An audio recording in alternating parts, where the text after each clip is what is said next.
Alright, it's day 6, and I'm not opening that latch these days unless it's just to spray hydrogen peroxide in the morning to keep everything fresh.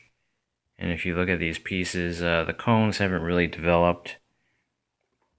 They might be a little greener. There's a little tooth-like piece to fill out of that larger cone.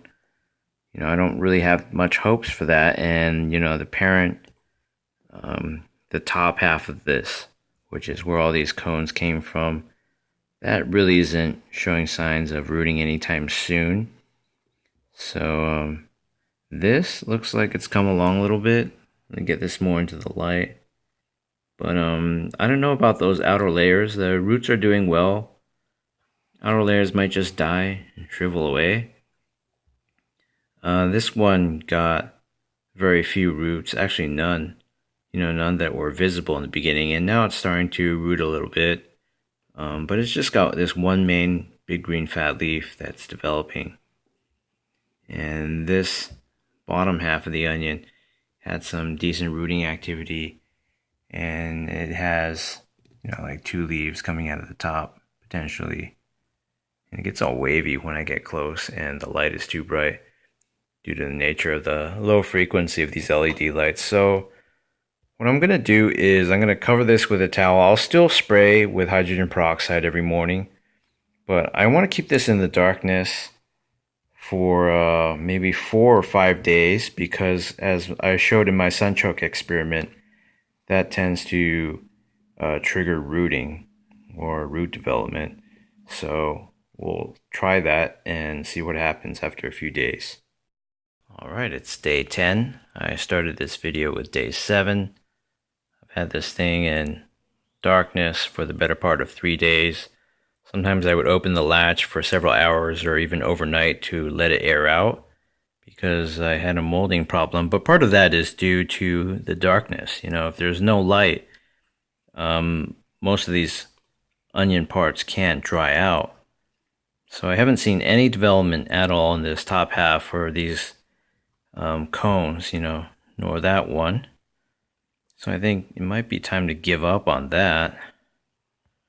But, I feel like keeping things around for a bit just to see if there's going to be any change. I'm going to lower the light intensity based on what I found out with my sunchoke series, and reduce the number of hours of light this thing gets. Sometimes I would tilt this so the roots would get some water. But this water might be a little fetid, it's a little cloudy. Here you have a splitting open of the outer leaf. I don't know what that's about. Been kind of struggling to grow roots. So yeah, I did the same trick. I kind of tilted this entire jar so the water would come here and touch the roots. It's sprouting roots, but there's kind of a ball of mold there, so that's pretty disgusting. This one is doing okay. I did the same thing this morning. I tilted the entire jar so those could get wet, and the leaves are growing from the inside.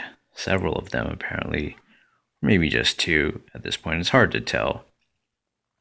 So I'm going to clean out this jar and get some fresh hydrogen peroxide and use smaller clamp lamps, maybe make them a little bit higher. So that'll keep the temperature of this down and enable the roots to keep growing while the shoots can photosynthesize. Alright, so I've made some changes. The clamp lamps are the 8.5 inch ones instead of 10 plus, or is it 10.5? I have a thermometer taped to the top, and it's about 27 Celsius, roughly 80 Fahrenheit. And if you look over there at that thermometer clock, it's equilibrated around 26. So if I take a lux meter reading, I might get like 7,000 or something, 8,000, depending on where you are. It can get a little lower if we're talking about onions in lower positions. So that's not enough light to cause a lot of heat, but it certainly can, induce the greening of potential leaves, or at least get some photosynthesis going to spur growth. So I poured a lot of 3% hydrogen peroxide into this all over on the top. I drenched everything because this was smelling pretty bad in my opinion. Although I had a friend come over and he thought it smelled like I was cooking something. But all I have to do is just kind of tilt like this and I can completely disinfect the root balls. Well, maybe not completely, but keep the mold at bay. This is highly oxygenated at roughly a 2.5% hydrogen peroxide concentration. So the purpose of the series is to see if any of these will grow. I think we already have our answer here, and with this one and this one, even if everything rots away, I think we pretty much have our answer. It's day 12, and as you can see, this piece that looks the most unfortunate out of the three viable ones, it's had trouble rooting all this entire time, and it still is to this very day, but, despite splitting this first bulb or leaf or whatever, in half and discarding that, it has three real leaves, true leaves sticking out, so it's still got that ball of mold that's grown a little bit. Mold on onions is really, really hard to control, and in my experience, it seems like it doesn't really matter all that much. Although I would say, the root ball is where you should watch for molding. If you keep that healthy, I think sky's the limit, but if it's not, then you could be in trouble. And after I added that 3% hydrogen peroxide, I poured it everywhere and kind of sloshed everything around and left the roots soaking for a day. On day 11 yesterday, I poured it out, and I've had this whole thing clamped up ever since. So it's basically 100% humidity with condensation droplets all over. This one, the bulb has had a lot of trouble busting out of these thinning peels. Everything's just oxidizing and it gets all brown. Onion growing, visible onion growing is quite an ugly sight after the first 48 hours, I would say.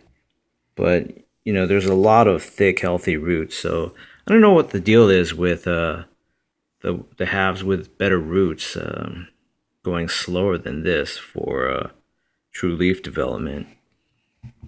But this one is on its way to success as well. It's got, those I don't think are the true leaves, but probably going to bust open at some point and become like that, and you'll have some true leaves sticking out.